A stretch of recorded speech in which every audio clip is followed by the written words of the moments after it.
Hello and welcome to another video. I'm Mads and today I'm in Gloucester.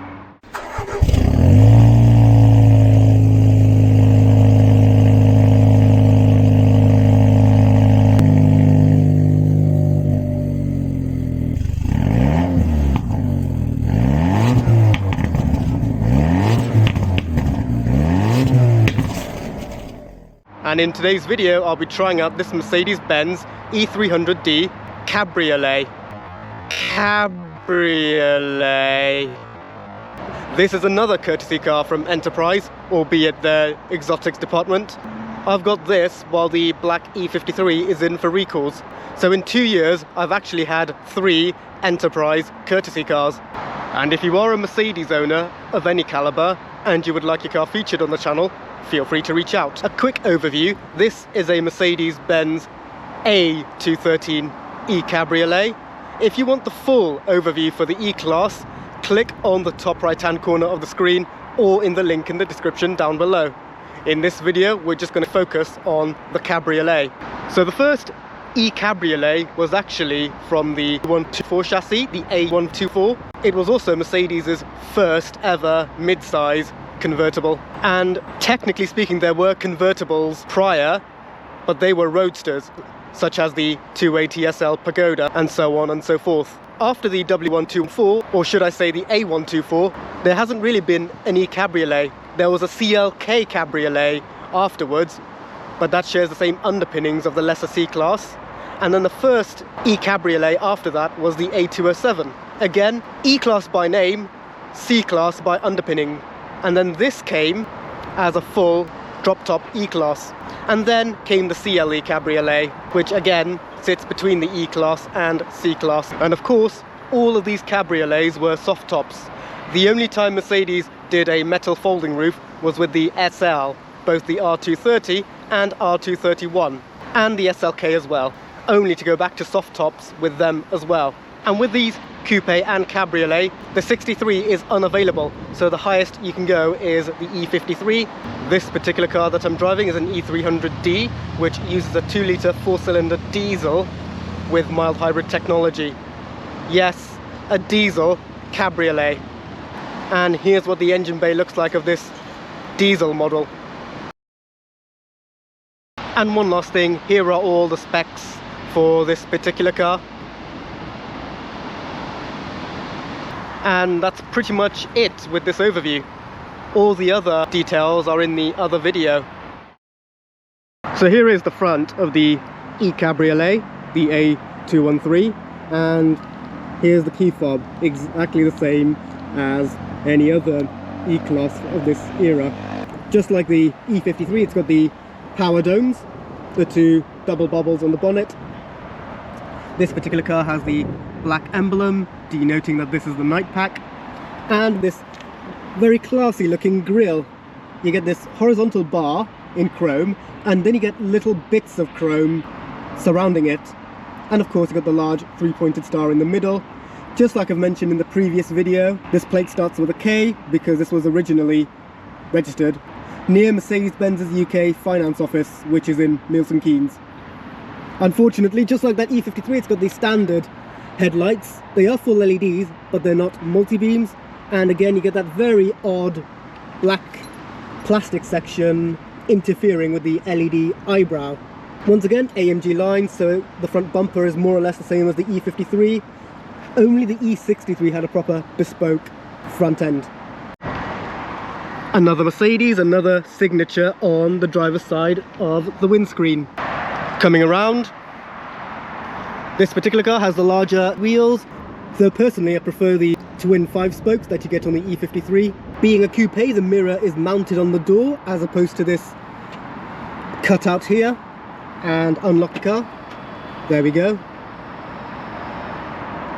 Being the night pack, the mirror housing is also black, though strangely with night pack the window surrounds remain silver. Being the Premium Plus, you can just lock the car by tapping here, and the locks are down, and then to unlock it, just put your hands here, and it's unlocked. Strangely, they're not silver like on the E53. Because this is a convertible, you get this extra flap that opens here to obviously deflect any wind. which complements this wind deflector, which again I'll show later on. Here's the side profile, bigger than a C cabriolet and smaller than an S cabriolet, though I do think this is a sweet spot in the range. The car just locked itself again. Here's what the car looks like with the roof down, and here's what the car looks like with the roof up. Being a drop top Mercedes, you get this air scarf vent on the headrest which blows warm air to keep your neck warm when driving at this time of the year with the roof down. And here's what the reverse of the headrest looks like. Back seats are unfortunately bolt upright. Behind the headrest you've got this plastic section here for the rollover hoop, which pop open in the event of an emergency. Coming to the back, the e-cabriolet is based on the e-coupe, so it's got the exact same rear end. Of course the designation is on the left as opposed to the right because it's a Mercedes-Benz E-Class. Being a facelift, you lose the Stardust tail lights and instead they are a bit more traditional looking, albeit they are still stylish with these squared off sections. This particular example I'm driving is a diesel, meaning the exhausts are blanked out and you get a downpipe behind the bumper. The high level brake light is mounted on this trim piece. And one thing I really liked about the coupes of this period is that the reversing camera is housed behind the emblem. So the emblem rotates to showcase the camera, and then when not in use, it closes to keep it clean.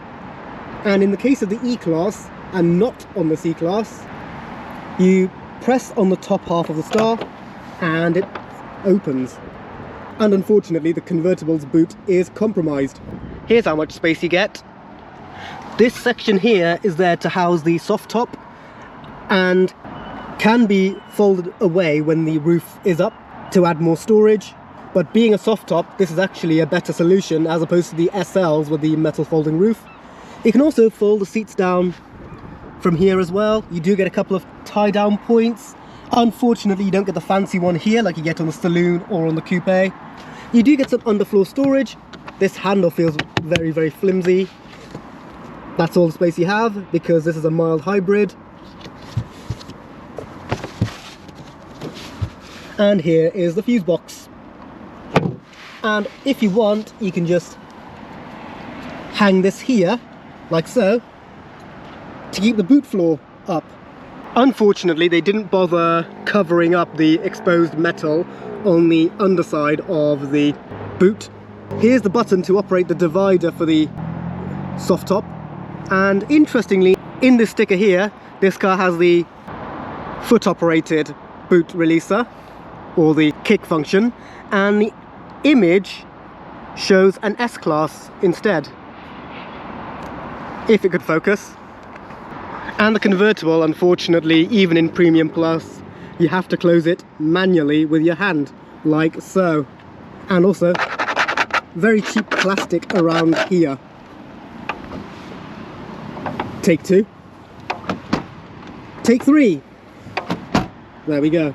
Coming to this side of the car, and because it's a diesel, obviously you get the red diesel fuel door and also the section for the AdBlue. Before I come into the business end, the seatbelt butler is actually open, which means if you are sat there, you don't have to reach over for the belt. Opening the door now, seatbelt butler retracts, and here's what the interior of this example looks like. You do get illuminated kick plates. You get a massive door to accommodate that this is a 2-door and not a 4-door. This particular example has this very nice open pore burnt ashwood effect. Again, it's a Premium Plus, so the controls for the seats are on the doors, and the leather is Artico only, so there's no Napa leather in this particular car. Again, you got the same elegant silver finishes, and you can operate the boot from here, both open and close. The cup holder on the doors are slightly bigger. Being a Premium Plus, you get these Burmester sound system. Because this car only has 2 doors, you get the tweeter here as well. And this button here is for the air scarf. This car has back seats, so that means let's fit myself in the back. But before I do that, the roof needs to go up. Okay, the roof is up now, so pull on this metal lever, seat automatically goes forward. I've put the roof up to have a more realistic test of what it's like getting in the back. Obviously it's better with the roof down. Okay, that's me sat. Pull this.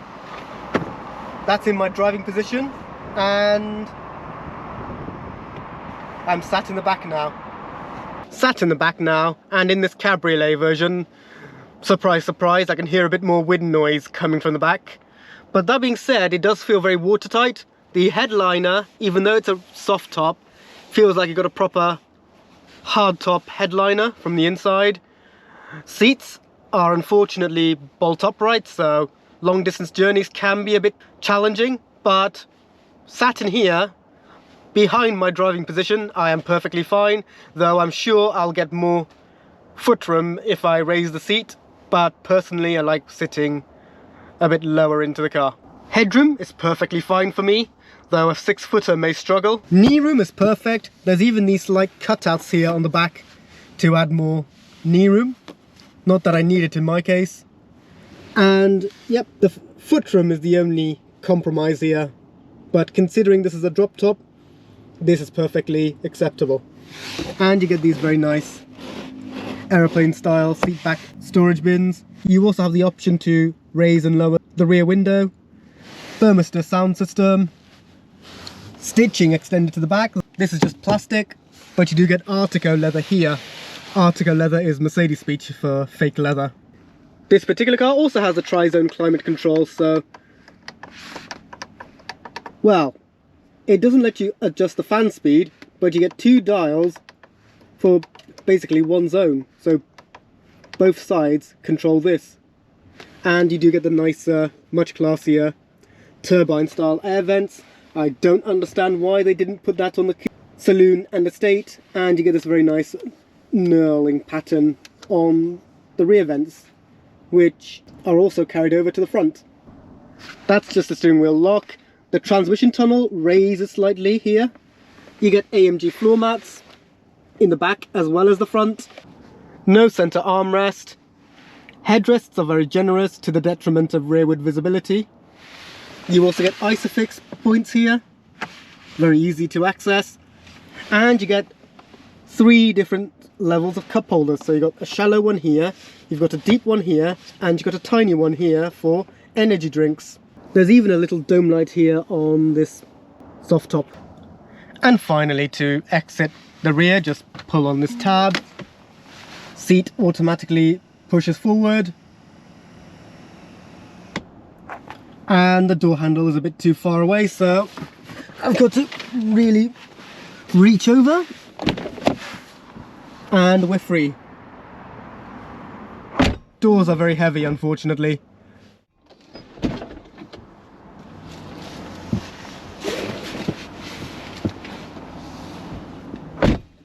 Sat in the business end now, and it feels just as elegant as the saloon that I previously filmed, with an added bonus. Actually a multiple of bonuses. So the first one is this seatbelt butler, which I previously mentioned, so that will help you easily reach for your belt without having to reach all the way there. Second benefit are these very lovely turbine vents, which rotate like that, so you don't need a separate dial in the middle on the outer ones. And in the case of the center ones, you don't need a separate dial here, you just do that.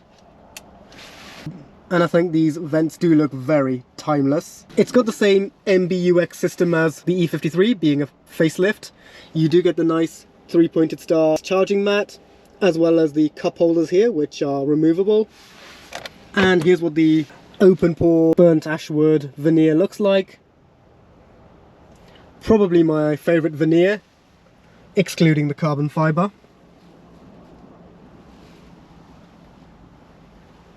And once again, no clock here in this facelifted model. Strangely, for the convertible, you don't get the later touchpad, you get the old dial. Coupes, saloons and estates all have the touchpad, but this still has this system. That being said, I actually prefer the way this operates, so if I press home button here, operation is a lot smoother with this dial, like so. But I'm not really going to talk what's in here anyways, because that's already mentioned in the other review. Same story with the dials. The only difference is the lack of AMG features. So there's no AMG dynamic mode and there's no super sport screen. So with the dials you just get classic, sport, progressive and understated. And being a diesel, the rev counter only goes to 6,000 and the red line is at just over 4.5, and the speedo stops at 260 kph or 162 miles. Gone are the little shortcut dials here, which I think in this Mercedes-Benz it would also benefit from. So like quick shortcut buttons, so you don't have to reach for the center console, because one of my complaints is that all of the shortcut buttons are left-hand drive, so your phone, your map and your media are all on this side of the car. Same with your dynamic selector.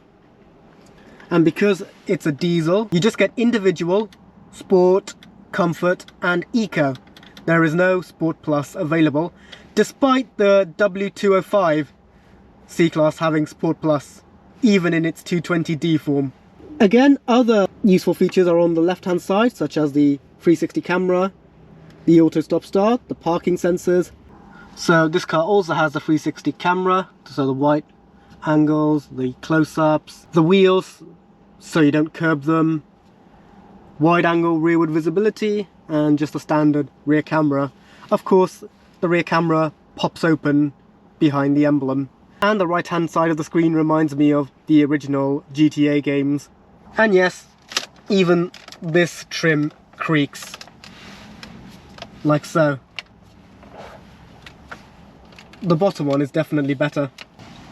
The paddles are also made of plastic and they're smaller, so that's another downside of this regular car. And one thing I've acknowledged just now, if I open the door, this lower part of the door is made of a much cheaper plastic. And yes, this is also cheap plastic.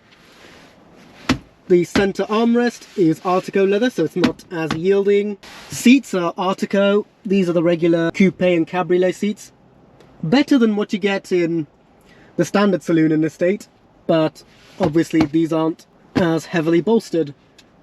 And unfortunately, just like a BMW, controls are exactly the same, but if I adjust the thigh rest, it is a separate section, so if you have this open, you can collect some dust here as well.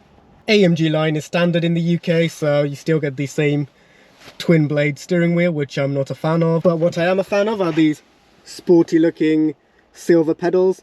Because this section had to be differentiated from the coupe, you still get your sunglasses holder right here, but your lights had to be in a much tighter packaging. Some of the extra switches are relocated to here. The sun visor is on the cheap side.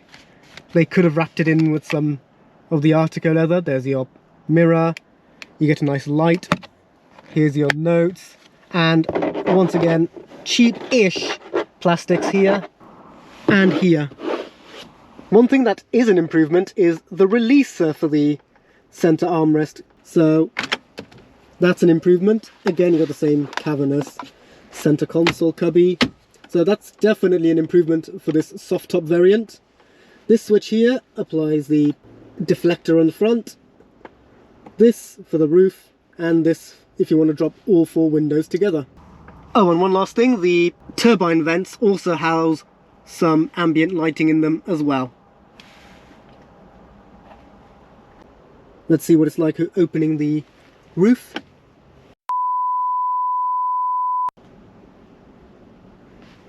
Pull up on this. All four windows partially drop, and if you're sat in the back, some of the roof will fall into your head. The rear boot opens and all of this gets stored in there.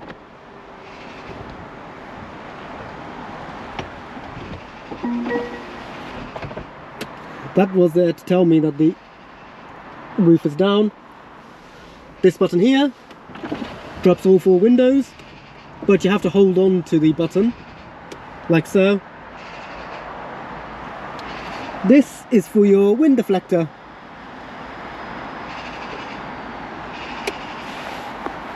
Like so. And here's the one at the front as well. And that's the only blank switch in the entire car. Thought I'd showcase this at night time, but just like the saloon, the coupe and cabriolet have this very elegant looking ambient lighting.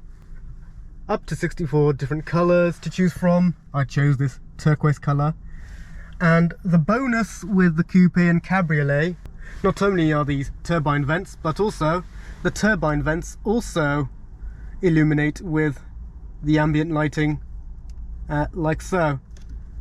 And on the saloon, this section would turn blue or red when you raise or lower the climate control, but in here it's just the turbines, like so.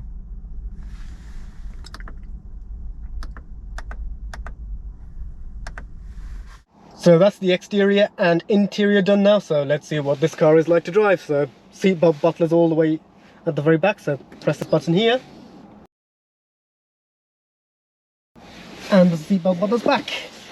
Seatbelt on.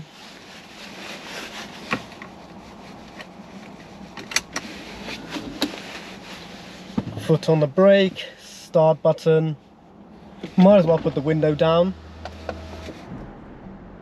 And nothing special. It's a diesel. Soft limiter at 3,500 revs. Window back up. Into drive. And off we go.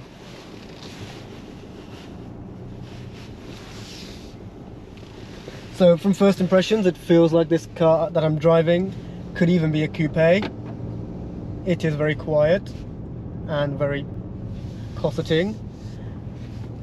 The only giveaway that I'm driving a convertible is that I can see a little seam line here of the exterior colour, which is silver.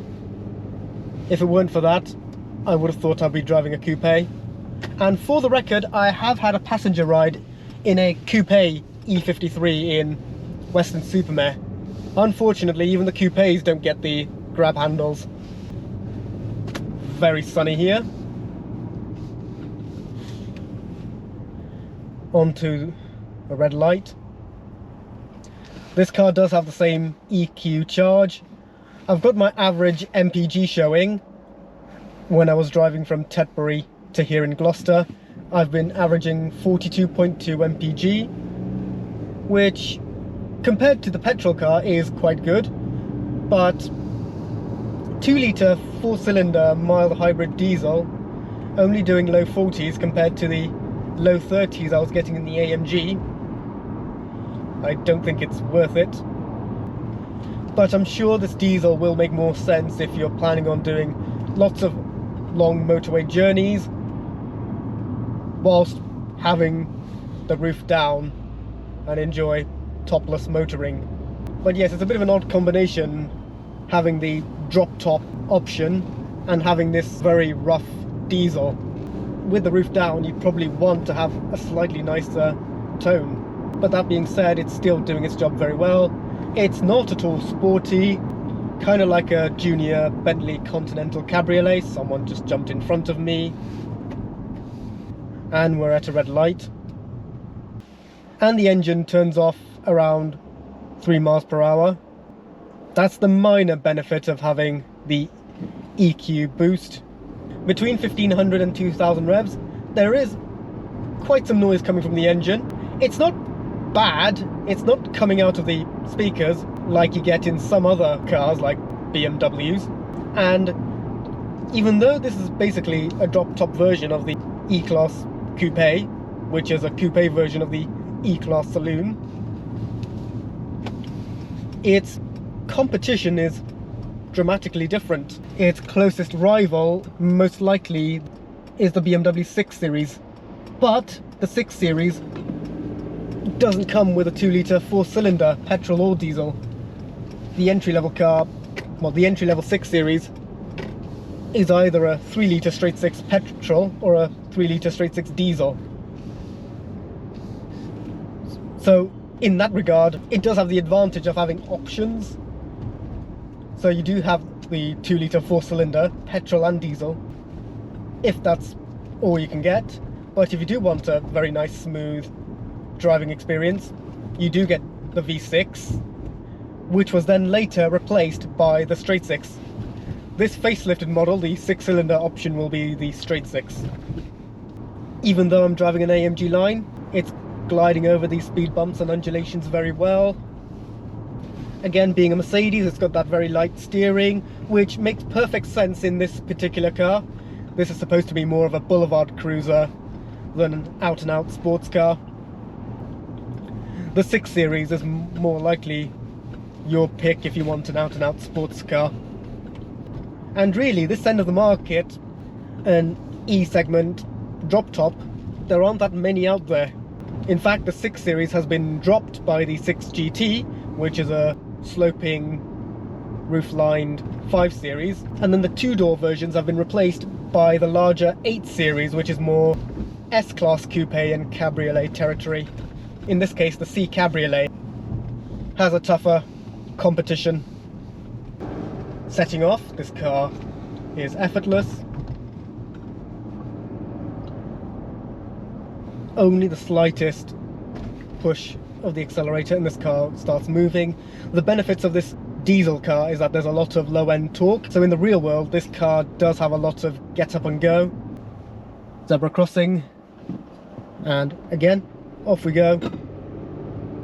You do get a lot of that torque very low down, but I'd say below 1500 RPM, so you don't really have to rev this engine up.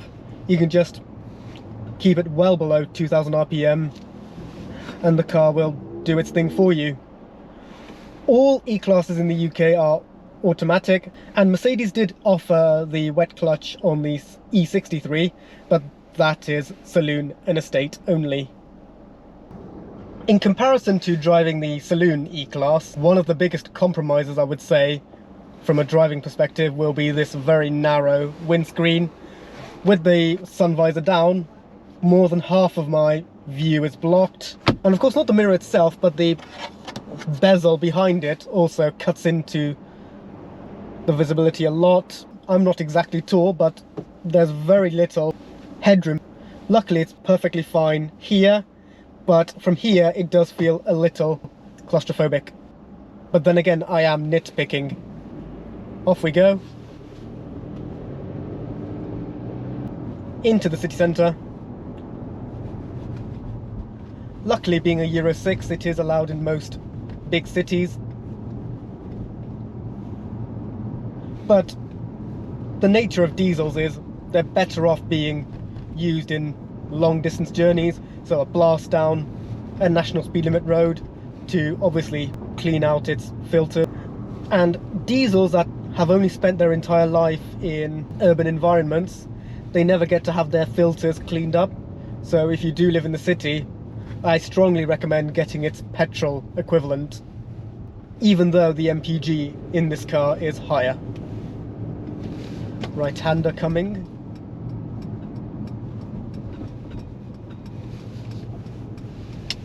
Again, steering being perfectly light.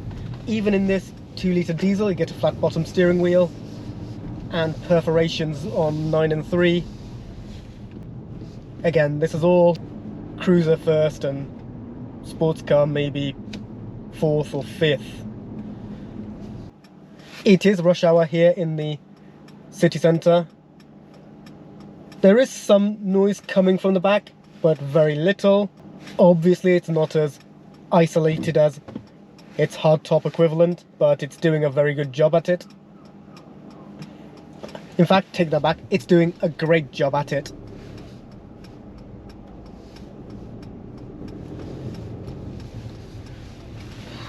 Again, visibility, generally speaking, is very good.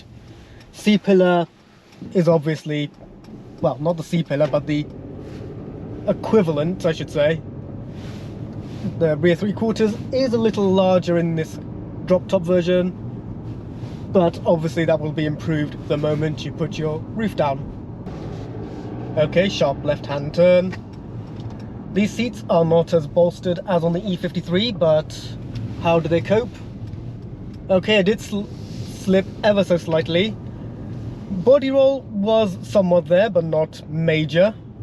But really, for most people, they're not going to drive their e-cabriolets like this. So one last thing to check, see what it's like in the open road. Even though we're at the tail end of November, there's not a single cloud in the sky. It's very nice and sunny here in Gloucester. And interestingly, the roof does go down when you're doing more than 30. I'm guessing the limit is going to be 40 miles per hour, though I will mention it below on how fast you can go while putting the roof down. And this gives me an opportunity to try out the air scarf. What's the air scarf like? And just in case, let me just put the deflector up.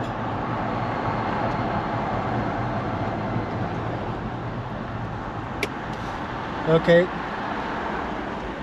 Deflector does compromise rearward visibility somewhat, but it's not 100% opaque. You can still see through it.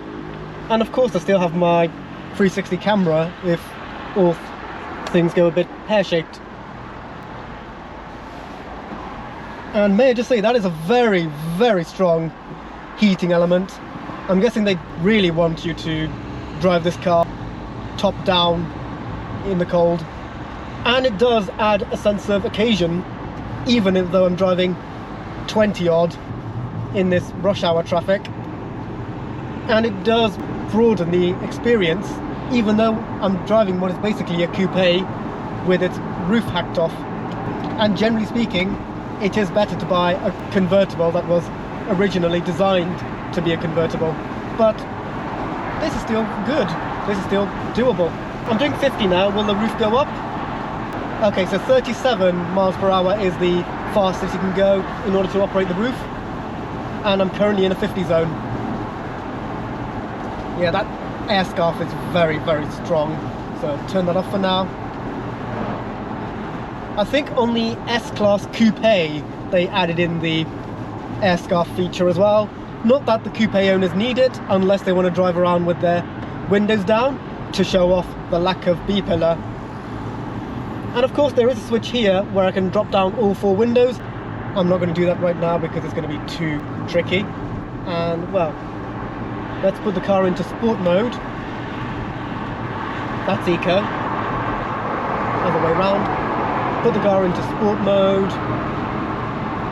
The car now revs beyond 2000 RPM. It's a bit tricky now, but dropping back a bit. Put my foot down.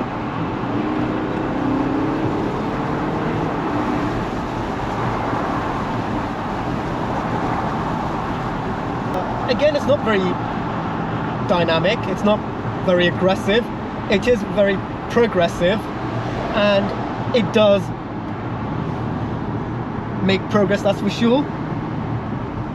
And being the 4MATIC, of course it sends power to all 4 wheels. Unfortunately, traction on this roundabout was a bit compromised, and if I just put this back into comfort for now, I'm doing 55, but just trying to get it to 70.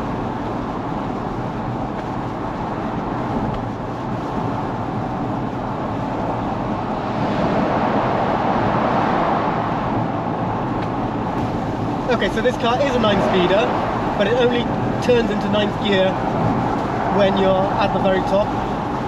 So at 70, this car revs below 1500 RPM, kind of like 1250.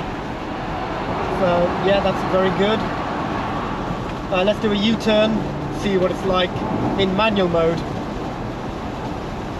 Interestingly, there is no separate manual button to keep the car permanently in manual mode. So in that case, I can only do that, like so. But the question is, will it automatically shift for me if I forget? Again, very light steering. This car was not made to be driven like this. It's a Mercedes, not a BMW. It's a diesel, there's no exhaust button. so there's no soundtrack to hear, even though I got the roof down.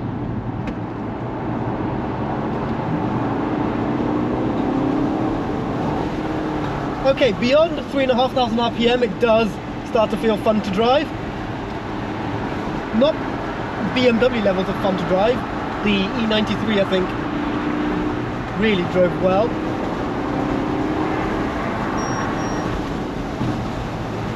Too much wind noise to talk, but yeah, this torque converter does shift fairly quickly. It's not lightning quick, but I'd say it's fairly close. And the car has not gone into automatic mode for me, so that's quite good.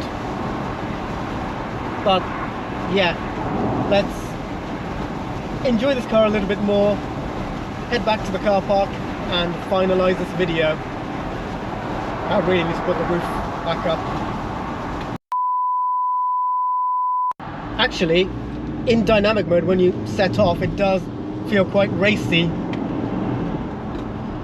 So maybe not as fun to drive on the higher speeds, but in these lower speeds, it is quite a delight to drive. Bearing in mind, I'm basically driving, whilst I'm driving this luxury cruiser, kind of like a junior Bentley, but yes, it still delivers. So yeah, let's finish this video. So that's it for today's video. I hope you enjoyed watching me try out this Mercedes E300d Cabriolet. Like the video if you enjoyed it, subscribe if you are new, ring the bell to stay up to speed, and I'll see you guys next time. Cheers.